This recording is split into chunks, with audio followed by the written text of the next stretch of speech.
तस्वीर आपको लगातार टेलीविजन स्क्रीन पर दिखाते रोहित, अब ये काउंटडाउन शुरू हो चुका है। 9, 8, 7, 6, 5, 4, 3, 2, 1 और इसी के साथ इस वक्त की सबसे बड़ी खबर आपको देने, बिहार में काउंटिंग शुरू हो चुकी है। सुबह के 8 बज चुके हैं। बिहार में 243 सीटों पर मतगणना का काम शुरू हो चुका है।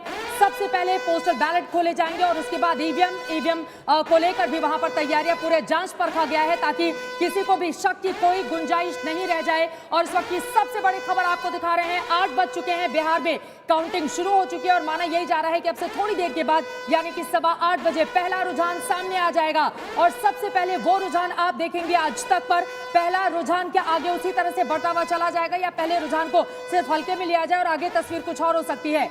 एग्जिट पोल जिस तरह से तेजस्वी की प्रचंड बहुमत के साथ सरकार बनाते हुए नजर आ रहे हैं, क्या बिल्कुल रिजल्ट उसी दिशा में होंगे या फिर पलट जाएंगे जैसा कि एनडीए की ओर से दावा किया जा रहा है। अपने आप में बहुत सारे ऐसे सवाल जिनका जवाब बस कुछ ही पलों में मिल जाएगा। फिलहाल बिहार में काउंटिंग का दौर शुरू हो चुका है और आपको बता दें कोरोना काल में ये पहला विधानसभा का चुनाव हुआ है। यहां पर चुनाव आयोग की जमकर तारीफ करनी होगी क्योंकि उसने शानदार व्यवस्था की थी। वोट प्रतिशत भी माना जा रहा था कि पहले के दौरान इस बार कम होगा, लेकिन ऐसा हुआ नहीं। शानदार वोट प्रतिशत 57% के आसपास रहा। दूसरे और तीसरे फेज में महिलाओं ने बढ़ चढ़कर हिस्सा लिया। और इस वक्त की सबसे बड़ी खबर, बिहार में वोटों की गिनती का काम अंजना शुरू हो चुका है और बस कुछ ही देर में पहला रुझान भी देश के सामने होगा। वोटों की गिनती की शुरुआत देखिए, रेस ट्रैक पर जो दो शख्सियतें हैं उनको समझ लीजिए। एक तरफ रिकॉर्ड बनाने की रेस में तेजस्वी यादव है, क्या वो सबसे कम उम्र के मुख्यमंत्री बन जाएंगे बिहार के? किसका होगा बिहार में? दूसरी तरफ वो शख्सियत जिनके पास लगभग 15 साल का अनुभव है, लेकिन क्या उस सब का रंग फीका हो चुका है? क्या लोगों का गुस्सा उनके शासन और तथाकथित सुशासन के दावे से उठ चुका है? इन सब का कुछ ही देर में आप आकलन कर पाएंगे क्योंकि 8:15 बजे से पहला रुझान आना शुरू होगा और आज तक के टेलीविजन स्क्रीन पर सबसे तेज रुझान और नतीजे, क्योंकि हर पार्टी, हर गठबंधन, हर सीट, हर दिग्गज, सबकी किस्मत में क्या हो रहा है, एक एक कहानी आपको इस स्क्रीन पर सिर्फ हर सेकंड दिखती रहेगी। आपको बता दें थोड़ी देर में पहला रुझान आने वाला है और इसी के साथ तस्वीर ये साफ होगी कि क्या तेजस्वी यादव, जिन्होंने इस बार पूरी ताकत झोंकी है, याद रखिए लालू प्रसाद यादव की पार्टी को वो आगे ले जा रहे हैं, लेकिन लालू की विरासत को पीछे छोड़ आगे बढ़ने की होड़ में वो है। उनकी एक कोशिश थी कि जितना भी आक्रमण उन पर हुआ या निजी तौर पर उनके परिवार पर हुआ, उन सब पर उन्होंने जवाब देना ठीक नहीं समझा। नौकरियों की बात की, एक ऐसा एजेंडा सेट किया जिसके साथ वो आगे बढ़े। दूसरी तरफ नीतीश कुमार कहते रहे पैसा नहीं है, नौकरी देना मुमकिन नहीं है, झांसा है।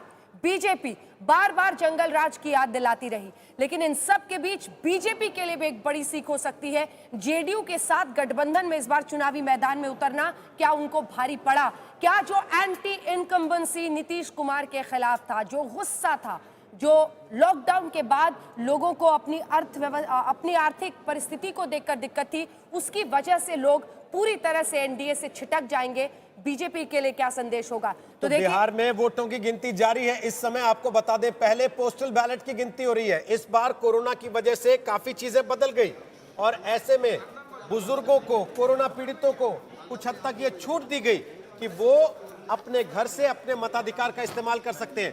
पहले पोस्टल बैलेट गिने जाएंगे और उसके बाद यहाँ ईवीएम खुलेंगी और ईवीएम खुलने का मतलब यह है कि उसके 2 घंटे के भीतर, 2 से 3 घंटे में तस्वीर पूरी तरह से साफ हो जाने की उम्मीद है कि बिहार इस बार किसकी तरफ जा रहा है। क्या तेजस्वी यादव की सरकार बनेगी जैसा एग्जिट पोल बता रहे हैं, या फिर नीतीश कुमार चौथी बार बिहार में मुख्यमंत्री के तौर पर वापसी करने में कामयाब होंगे जैसा जेडीयू और बीजेपी के नेता आज सुबह से दावा कर रहे हैं कि एग्जिट पोल से उलट सरकार वही बनाने वाले हैं, क्योंकि एग्जिट पोल तो पिछली बार भी कुछ और था और नतीजे कुछ और हो गए थे। इसी के साथ उनकी उम्मीद लगी हुई है। यादव ने जैसे ही घड़ी की सुइयों ने 8 बजाए, उन्होंने पहला ट्वीट किया तेजस्वी भवा बिहार।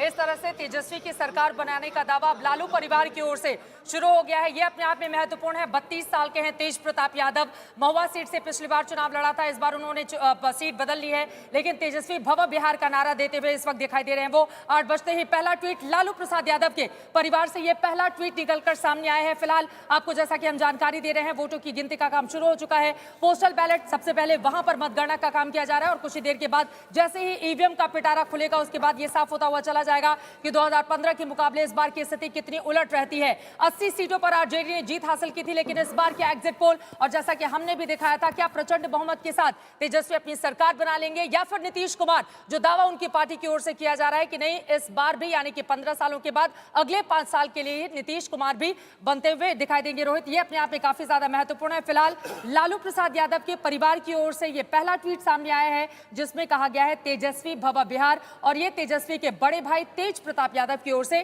ट्वीट किया गया है, जिनके खुद की किस्मत आज दांव पर लगी हुई है। आज एक बार अगर पूरे लालू परिवार को आप देख लीजिए, क्योंकि बहुत महत्वपूर्ण नतीजे की तरफ आज बिहार बढ़ रहा है, तो पूरे परिवार में एक तरफ तेजस्वी यादव संयमित तरीके से आक्रामक भी होते हुए पूरी पार्टी की पॉलिटिक्स को आगे ले जा रहे हैं।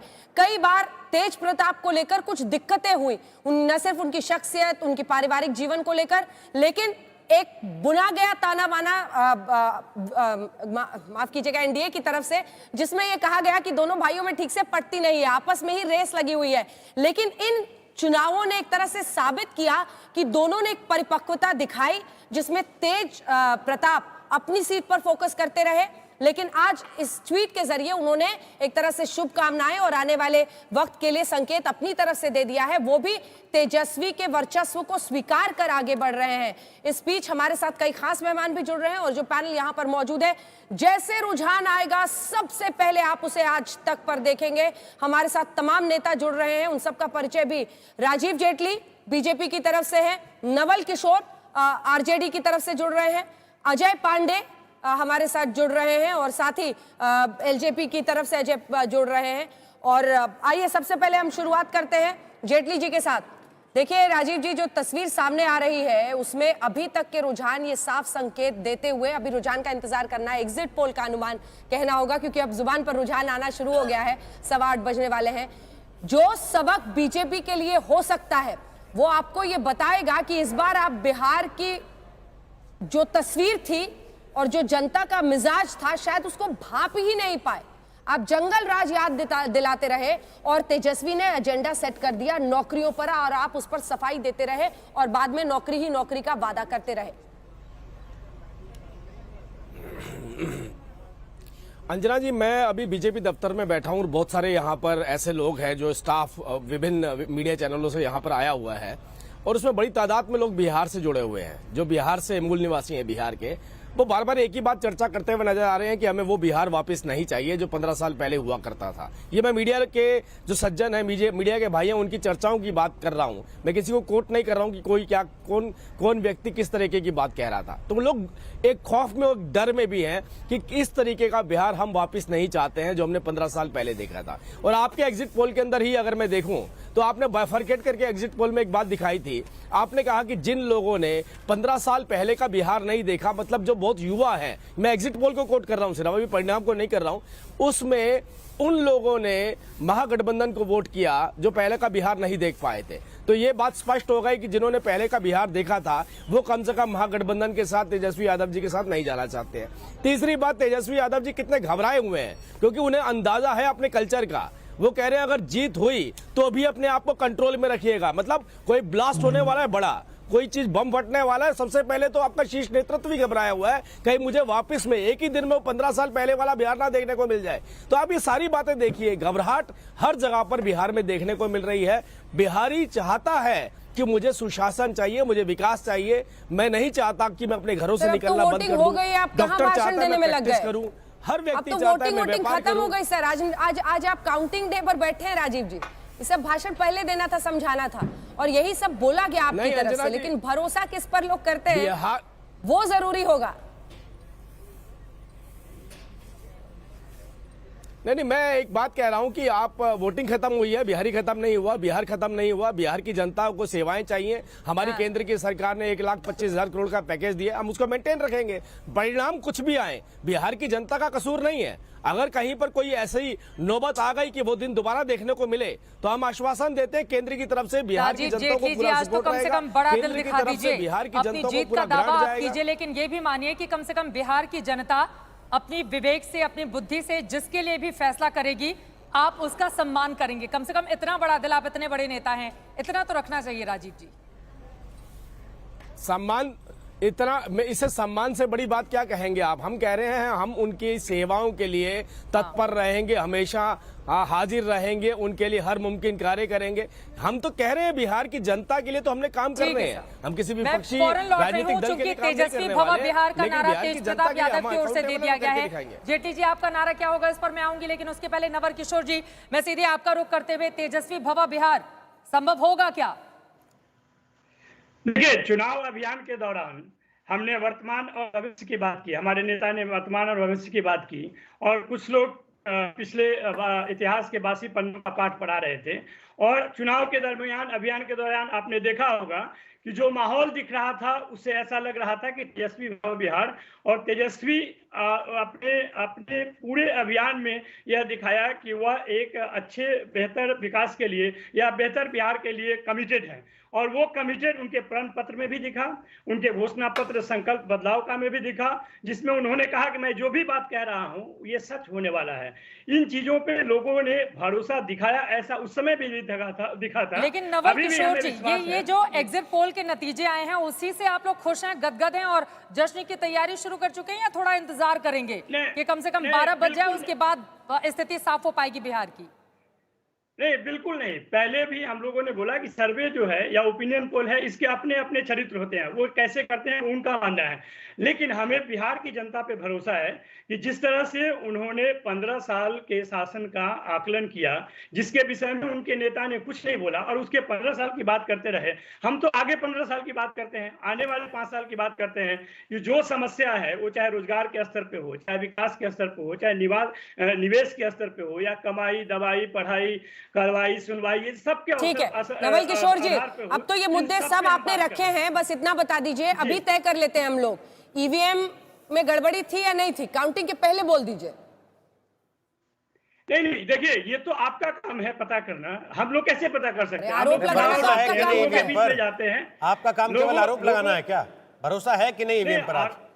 नहीं, देखिए, आरोप कभी भी लगता है तो उसके साक्ष्य होते हैं। अगर साक्ष्य होंगे तो हम आरोप लगाएंगे, नहीं होंगे तो नहीं लगाएंगे। साक्ष्य तो आप इलेक्शन कमीशन में दे नहीं पाए थे जब आरोप लगाया था, चित भी पट भी नहीं, काउंटिंग के पहले बोल दीजिए ना। नहीं, काउंटिंग के पहले हम सिर्फ इतना बोलें कि हमें बिहार की जनता पे भरोसा है, और आप थोड़ा इंतजार कीजिए, जैसे हम लोग भी इंतजार कर रहे हैं। जनता का जो निर्णय होगा हम उसको स्वीकार करेंगे। हमारे नेता भी बोल चुके हैं और हम भी बोल चुके हैं, और हमारी जनता भी उन चीज पर संयमित है। का इंतजार और है, अब तो बस रुझान आने शुरू हो जाएंगे। 8:15 तक हम मान रहे हैं पहले रुझान, शुरुआती रुझान आज तक पर हम आपको दिखाने लगेंगे। हमारे साथ अंशुल जी हैं, कांग्रेस के नेता हैं। अंशुल जी, भरोसा है कि नहीं ईवीएम पर आज? आप ईवीएम की बात कर रहे हैं, मैं ये कह रहा हूं कि ये चुनाव की जो काउंटिंग है ये औपचारिकता रह गई है। बिहार बोल चुका है, आवाम फैसला कर चुकी है, और निश्चित रूप से तेजस्वी जी नए मुख्यमंत्री होंगे। बिहार के महागठबंधन की सरकार तेजस्वी जी के नेतृत्व में बनेगी, और उसमें ये मत भूलिएगा कि कांग्रेस एक अहम और निर्णायक भूमिका तो कांग्रेस की होगी, क्योंकि कांग्रेस के पास तो अच्छा ये बताइए अंशुल अभिजीत जी, अभी पता चला आशुतोष जी से कि आप पूर्व पत्रकार भी हैं, कि अपने विधायकों को अभी से क्यों छिपाते फिरना पड़ रहा है? पता चला आप लोग तैयारी कर रहे हैं कि अपने, आप ये बता रहे हैं कि विधायकों की खरीद फरोख्त होने वाली है, बीजेपी कह रही है आप लोग अपना इंपॉर्टेंस ढूंढ रहे हैं महागठबंधन में, इसीलिए ऐसी बातें फैला रहे हैं। नहीं, अहमियत पहले से ही है, हम इंपॉर्टेंस क्या ढूंढेंगे महागठबंधन में, पहले से अहमियत है। हम 70 सीट पे लड़ रहे हैं, और ये इससे मैं आपको कह रहा हूँ, दावे के साथ कह रहा हूँ कि हम सरकार बनती है तो उप मुख्यमंत्री चाहिए जी वो तो फैसला बाद में होगा, लेकिन ये मैं कह रहा हूँ कि तेजस्वी जी के नेतृत्व में सरकार बन रही है, ये निश्चित है। सारे आंकड़े उसी तरफ पॉइंट कर रहे हैं, आप ये जानते हैं, सारे एग्जिट पोल्स वैसे ही हैं, और एक मैं ये जानता हूं कि इसमें सबसे बड़ा मुद्दा जो चीरता हुआ इस चुनाव के सामने आया वो था नौकरी का मुद्दा, जो हमने उठाया, हमारे संकल्प पत्र में था, वो हमारे घोषणा पत्र में था, और ये वहां के युवा थे, वहां उनको आकर्षित किया। ये हमारा सबसे बड़ा मुद्दा है और हम ये करके दिखाएंगे। ये हम देखिए अमरेगा जो लाए, यूपीए 1 में लाए, उस समय भी राजद की सरकार थी और वामपंथी दल भी थे। हम मनरेगा लाए, और मैं मनरेगा की बात इसलिए कर रहा हूँ क्योंकि नौकरी इसमें सबसे बड़ा मुद्दा है। ठीक है, तो हम एक बार बनाना जानते हैं, मुकम्मल करना जानते हैं। एक बार अजय कुमार पांडे एलजेपी का पक्ष रखने आए हैं, वो हम उनके पास चलेंगे, लेकिन तस्वीरें आपको दिखा दें। कुछ ही देर में सबसे विश्वसनीय रुझान, याद रखिए, हेराफेरी नहीं, विश्वसनीय रुझान, जो कि 8 बजे काउंटिंग शुरू हुई है, रुझान आने शुरू होंगे। सबसे तेज आप आज तक पर देखेंगे, लेकिन सबसे तेज के साथ सबसे विश्वसनीय भी, क्योंकि विश्वसनीयता का नाम आज तक है। ये बताइए अजय कुमार पांडे जी, तेज प्रताप लिख रहे हैं बिहार तेजस्वी भवा, लेकिन आप लोगों ने पहले तो ही नहीं लिख दिया तेजस्वी भवा बिहार। नहीं, हमने तो लिखा जेडीयू था से बदला लेने के लिए बिहार तेजोमय भव, और तेज बिहार फर्स्ट और बिहारी फर्स्ट की बात की थी। अभी मैं जेटली जी को सुन रहा था, अभी तक हवा का रुख नहीं पहचान पाए। हमने तो इन्हें हवा का रुख दिखाया था। और जो सबसे ब्रेकिंग न्यूज है, बाकी तो ईवीएम बताएगा, वो ये है कि अब हमारे माननीय पासवान जी चुनाव विशेषज्ञ में पीएचडी की डिग्री ले ली। पिताजी तो मौसम वैज्ञानिक थे, ग्रेजुएट थे। अब जो चिराग पासवान है, इनके पास पीएचडी डॉक्टरेट की डिग्री चलाते हैं कि मौसम विज्ञान का दफ्तर, मौसम पे कितनी पकड़ होती है। पार्टी चलाते हैं कि मौसम विज्ञान का दफ्तर चलाते हैं। और अगर वाकई इतना अच्छा आपका अंदाजा होता है तो महागठबंधन में जगह नहीं मिली क्या? नहीं, जगह हमने कहीं ली नहीं थी। बिहार का एक जो फैक्ट है अंजना जी, वो ये है, सबसे बड़ी पार्टी लोक जनशक्ति पार्टी सबसे ज्यादा सीटों पे चुनाव लड़ी। ऐसी पार्टी जिसे किसी सहारे की जरूरत नहीं थी। 15 साल के बाद भी लोगों को 3-3 हाथ लगे, चौथा हाथ जनता दे देगी। विदाई का वक्त है। जेटली जी, क्यों नहीं सुनी आपने इनकी बात? उसके बाद यहाँ पे जल्दी जल्दी कमेंट लेंगे। क्यों नहीं सुनी? वो कह रहे हैं कि देखिए, पहले भी जब हमें पता चला था कि मोदी जी की लहर चल रही है, आपकी तरफ आए थे। अभी हमें पता था गुस्सा है नीतीश कुमार के साथ, फिर भी आप लोग उधर चले गए। नहीं, मेरे को लगता है बहुत जल्दी होगा। अभी तो एग्जिट पोल के ऊपर हम चर्चा कर रहे हैं, परिणाम आने बाकी हैं, उसके बाद चीजें स्पष्ट होनी शुरू हो जाएंगी। और हमारा गठबंधन जिनके साथ है, ईमानदारी से निभाना हमें आता है। हम नीतीश जी के साथ अपना गठबंधन हमारा है और हमने विकास की दिशा में बिहार को आगे लेकर के गए थे। हम अकाउंटेबल है, हमने डिलीवर करके दिखाया है। आपको ऐसा नहीं है कि जब सारी डिलीवरी करने के बाद ईमानदारी से बता देते हैं, जो शुरुआती रुझान आ रहे हैं उसके मुताबिक 10 सीटों के रुझान आ चुके हैं। 4 पर एनडीए और 6 पर आरजेडी और सहयोगी इस समय आगे चल रहे हैं। एनडीए को 3 सीट का नुकसान है और वो 3 सीट का सीधा सीधा फायदा आरजेडी को इन शुरुआती 10 रुझानों में दिखाई दे रहा है। महागठबंधन में आप देख सकते हैं 5 पर आरजेडी आगे, 1 पर लेफ्ट इस समय आगे, और ये 10 सीटों के रुझान है 243 में से। जैसा हमने आपसे कहा था, शुरुआती रुझान 8:15 बजे आने शुरू होंगे, तो 10 रुझान आ चुके हैं। 4 सीटों पर एनडीए आगे चल रहा है इस वक्त और 6 सीट पर महागठबंधन आगे, 5 सीट पर आरजेडी, 1 पर लेफ्ट आगे चल रही है।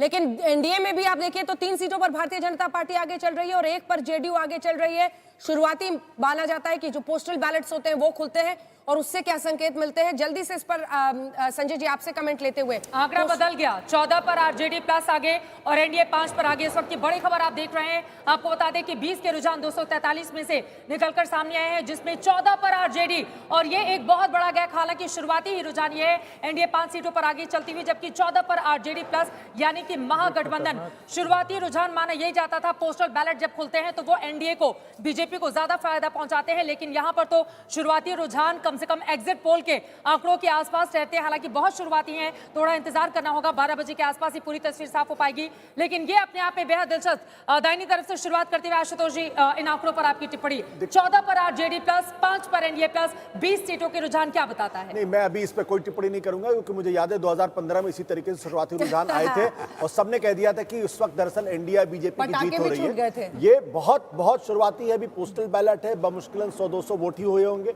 इसके आधार पर कोई टिप्पणी करना खतरे से खाली कभी भी नहीं होगा। सर, वो लोग दूध के जले हैं, आप थोड़ी ना।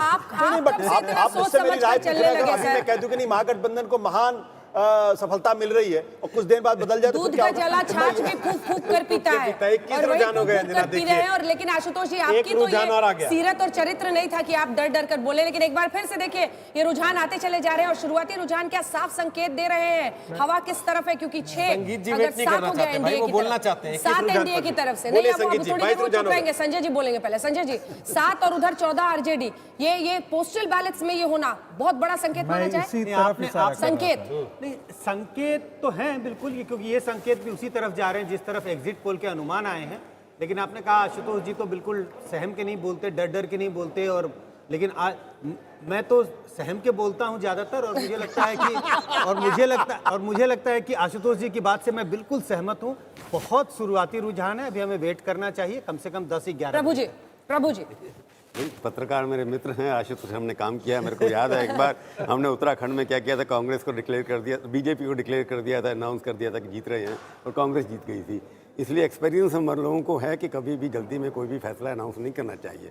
पर मेरी उम्मीद ये है कि जो एग्जिट पोल आए थे हमारे, क्योंकि उनकी विश्वसनीयता इतनी अच्छी है कि उसके ऊपर उसी हिसाब से रिजल्ट आ रहे हैं और उस हिसाब से आगे बढ़ते रहेंगे। अब कब कितना होगा, क्या होगा, इसके ऊपर अनुमान लगाना बहुत मुश्किल लेकिन अभी है। तो डबल हो गया ना सर। हाँ ठीक है, पर मतलब हमारा जो एग्जिट पोल है उस हिसाब से हम आगे बढ़ रहे हैं, ऐसा लग रहा है। रागी जी देखिए, मैं आवाज और ऊंची होगी या थोड़ी सहमी हो जाएगी अब? मैं न तब ऊंची आवाज में बोल रहा था। मेरा सिर्फ विश्लेषण ये है कि चूंकि बैलेट जो पोस्टल बैलेट होता था वो शहरी मतदाताओं का ज़्यादा हुआ करता था और उसमें भारतीय जनता पार्टी को हमेशा बढ़त हुआ करती थी। यदि ये ट्रेंड है, इसका मतलब कि फिर ये चुनाव जो है वो भारतीय जनता पार्टी से निकल सकती है, इसकी ज्यादा संभावना है। देखिए आज बदला अंदाज है, बिहार की राजनीतिक चेतना की ही पुकारे। 8 हो गया है एनडीए का, दूसरी तरफ 14 आरजेडी का है, और इसमें भी देखिए आरजेडी 8 और कांग्रेस 5 पर आगे चल रही है। 4-4 जेडीयू और बीजेपी में बटा हुआ दिखाई दे रहा है। आज संगीत रागी जी कम डर के साथ बोल रहे हैं और आशुतोष जी ज्यादा डरे हुए हैं। जल्दी से चित्रा, अगर हम एक चीज पर हम शहरी क्षेत्रों की उन्होंने बात की कि पोस्टल बैलेट जब खुलता है तो शहरी क्षेत्र के लोग, लेकिन यहाँ पर बिहार का अगर हम देखें तो 13 ही शहरी क्षेत्र हैं और 13 शहरी क्षेत्रों में से बहुत ज्यादा अगर इसको हम देखें तो ये नहीं माना जाना चाहिए कि यही शुरुआती रुझान आगे 12 बजे या उसके बाद भी इसी तरह से होते रहेंगे। लेकिन एग्जिट पोल ने जो बड़ा इशारा किया है उसके हिसाब से यही माना जा रहा है कि तेजस्वी की सरकार बन सकती है। हालांकि एनडीए भी हार मानने के लिए तैयार नहीं। ये शहरी क्षेत्र आप देख रहे हैं जिसके जरिए माना जाता है कि दरअसल पोस्टल बैलेट यहीं से आता है। उसके अलावा अर्ध शहरी क्षेत्रों की जल्दी से बात कर ले तो बिहार में 17 अर्ध शहरी क्षेत्र हैं और यहां पर ग्रामीण क्षेत्र यानी कि ईवीएम जब खुलेगा उसके बाद तस्वीर और ज्यादा साफ होती हुई चली जाएगी। ये पूरा का पूरा बड़ा हिस्सा 213 जो सीटें हैं वो ग्रामीण क्षेत्र की आती हैं। और फिलहाल आपको बता दें बिहार की 24 में से 24 सीटों के रुझान सामने आ गए हैं। 243 में से 9 पर एनडीए, 14 पर आरजेडी प्लस और 1 पर अन्य आगे चल रहे हैं। यानी कि शुरुआती इस पोस्टल बैलेट के जरिए ही कम से कम ये तस्वीर साफ होती हुई दिखाई दे रही है। बिल्कुल शुरुआत ही है लेकिन कम से कम ये पता चल रहा है कि किस तरह से महागठबंधन यहां पर आगे अपनी बड़ी बढ़त बनाया हुआ है। और इस बड़ी सी स्क्रीन पर अगर हम नजर डालेंगे दूसरी तरफ, दाहिनी तरफ, इसको जल्दी से दिखाइए आप, दूसरी तरफ अगर हम नजर डालेंगे तो आप देखिए किस तरह से अब यहां पर ग्रीन कलर काफी तेजी से आगे बढ़ता हुआ। मैं चाहूंगी कि इसमें जो दूसरा रंग है उसको भी लाइए क्योंकि 10 एनडीए अब यहां पर आगे बढ़ गया है। देखिए एक तरफ जहां 7 और 14 था अब एनडीए 10, आरजेडी 15 पर आगे चल रहा है। 27 के रुझान सामने आ गए हैं, आरजेडी 16 पर, एनडीए 10 पर इस वक्त आगे की ओर चलता हुआ। और यहां पर देखिए रंग बदलते हुए औरंगाबाद में जो खबर आ रही है बीजेपी आगे चल रही है, दिनारा में आरजेडी आगे चल रही है, गया शहर में बीजेपी आगे चल रही है, राघोपुर में आरजेडी आगे जहां से तेजस्वी यादव मैदान में है, मोकामा से आरजेडी आगे चल रही है, लखीसराय से कांग्रेस आगे चल रही है, पटना साहिब से कांग्रेस आगे चल रही है, पटना साहिब से हयाघाट से बीजेपी आगे चल रही है, चैनपुर से बीएसपी आगे चल रही है। चैनपुर से आपको बता दें यूपी से सटा हुआ ये चैनपुर का इलाका। दूसरी तरफ चेरिया बरियारपुर से आरजेडी आगे, राजपुर से कांग्रेस आगे, झंझारपुर से बीजेपी आगे, बरबीघा से कांग्रेस आगे चल रही है, जहानाबाद से आरजेडी आगे, जहानाबाद में मजबूत भी है, वहां पर मुस्लिम वोटर बड़ी तादाद में है। तेघरा से सीपीआई आगे चल रही है, गोपालगंज से कांग्रेस आगे चल रही है। गोपालगंज आपको बता दें कि गोपालगंज जिले में लालू प्रसाद यादव जन्मे, राबड़ी देवी जन्मी, वहां से एक और मुख्यमंत्री रहे, तेजस्वी यादव का जन्म भी गोपालगंज में हुआ और वहां वो सीट गोपालगंज विधानसभा की कांग्रेस को दी गई है। गोपालगंज से कांग्रेस आगे चल रही है, हथुआ से जेडीयू आगे, हसनपुर आपको बता दें आरजेडी आगे, तेज प्रताप यादव की ये सीट है हसनपुर। पहले वो महुआ से थे, इस बार वो हसनपुर से हैं। हसनपुर में आरजेडी आगे चल रही है, बांकीपुर कांग्रेस आगे चल रही है। बांकीपुर आपको बता दें कि यहाँ पर पुष्पम प्रिया और नितिन नवीन फिलहाल 2 उम्मीदवार, और तीसरी तरफ लव सिन्हा है जो कि बांकीपुर पटना जिले के पटना के अंदर आता है बांकीपुर। यहाँ से लव सिन्हा फिलहाल जो शुरुआती रुझान सामने आए हैं उसमें आगे चल रहे हैं। मधुबन से बीजेपी आगे चल रही है, सिकटा से CPI-ML आगे चल रही है, परसा से आरजेडी, मोतिहारी से आरजेडी आगे चल रही है। दूसरी तरफ हरनौत से जेडीयू, जमालपुर से कांग्रेस आगे चल रही है, शेखपुरा से जेडीयू आगे चल रही है। 32 सीटों के रुझान सामने आए हैं, आरजेडी +20 पर, एनडीए +11 पर। ये शुरुआती रुझान ही है, लेकिन कम से कम अंजना और रोहित ये शुरुआती रुझान इस ओर इशारा करते हुए कि जैसा कि एग्जिट पोल रहा था उसी दिशा में अब धीरे धीरे करके ये तमाम आंकड़ा आगे की ओर बढ़ता हुआ दिखाई दे रहा है। और इन 32 रुझानों में आरजेडी 20 पर, एनडीए